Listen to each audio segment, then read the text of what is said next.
আচ্ছা বলুন তো, রক্তের সম্পর্ক ছাড়া কি মানুষ আপন হতে পারে না? যদি কোনো ব্যক্তির কাছে সৎ চরিত্র বা সৎ ধারণা, চিন্তা ভাবনা নিয়ে যে কোনো মানুষের সাথে কিন্তু রক্তের সম্পর্ক গড়ে তোলা যায়।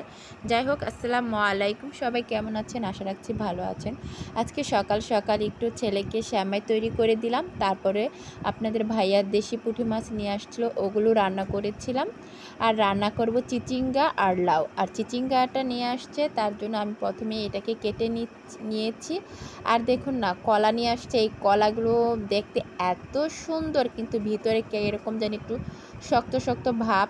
যাই হোক, তারপরও মানে কি করা, কিনে নিয়ে আসছে, খেতে তো হবেই। কিছুটা খেয়েছি আর কিছুটা ফেলে দিতে হয়েছিল। আর চিচিঙ্গা কিন্তু প্রথমে আমরা সবাই মানে যে যার মতো আগে কেটে নিব, কেটে তারপর জাস্ট ধুয়ে নিতে হবে। না হলে দেখা যাবে কি রান্নার সময় বা ভাজির সময় অনেক পানি দিয়ে ভরে যাবে।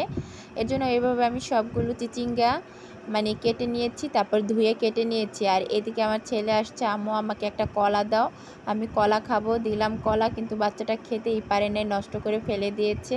আর এদিকে আমি রান্না বসিয়ে দিয়েছি। আর প্রথমে আমি চিচিঙ্গা ভাজি করব। আর এর জন্য প্রথমে পেঁয়াজ দিয়েছি, কাঁচামরিচ, আর দিয়ে দিয়েছিলাম তেল। এটাকে একটু ভেজে তারপর দিয়ে দিলাম চিচিঙ্গাগুলো। তারপরে একে একে দিয়ে দিলাম অল্প পরিমাণে হলুদের গুঁড়া, মরিচের গুঁড়া আর লবণ। এগুলোকে জাস্ট একটু নাড়াচাড়া করে কিছুক্ষণ ঢেকে রাখবো। তারপর দেখবেন কি নিজে থেকেই কিছুটা পানি উঠে গিয়েছে, ওটাকে শুকিয়ে ফেললেই কিন্তু হয়ে যাবে চিচিঙ্গা ভাজি। আর অন্যদিকে আমি আবার মাছ কাটতে শুরু করে দিলাম, যেহেতু মাছটাকে আমি রান্না করব দেশি পুঁটি, এর জন্য। আর এরপরে এবার আমি রান্না করব লাউটাও রান্না করার জন্য প্রথমে আমি কড়াই নিয়েছি, তেল নিয়েছি, পেঁয়াজ কাঁচামরিচ দিয়ে জাস্ট কষিয়ে নিব। কষিয়ে তারপরে হলুদের গুঁড়া, মরিচের গুঁড়া, আদা রসুন বাটা দিয়ে জাস্ট আমি লাউটাকে আবার নাড়াচাড়া করে কিছুক্ষণ ঢেকে রাখবো। তারপর কিছুক্ষণ কষানোর পরে দিয়ে দিব পরিমাণ মতো পানি, আর দিয়ে দিব জিরা গুঁড়া আর ধনিয়া পাতা।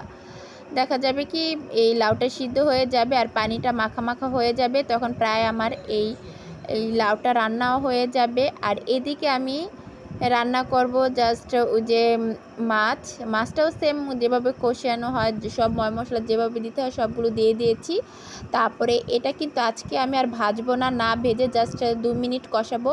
কষিয়ে তারপরে একে একে জাস্ট আমি এই মাছগুলো একটা বাটিতে তুলে নিব। তুলে ওই কড়াইতেই দিয়ে দিব জাস্ট অল্প পরিমাণে একটু আলু, আর দিয়ে দিব আর পটল। এটাকে আমি কিছুক্ষণ কষিয়েছিলাম 5-6 মিনিটের মতো অল্প আছে। তারপর কষানোর পরে পরিমাণ মতো পানি দিয়ে দিয়েছিলাম। পানি দেওয়ার পরে জাস্ট মাছগুলোকে আমি ছেড়ে দিয়েছি। তারপর সাথে সাথে আমি জিরা গুঁড়া দিয়েছি। আর অনেকক্ষণ এভাবে 5 মিনিটের মতো রান্না করেছিলাম। আল্লাহ হাফেজ।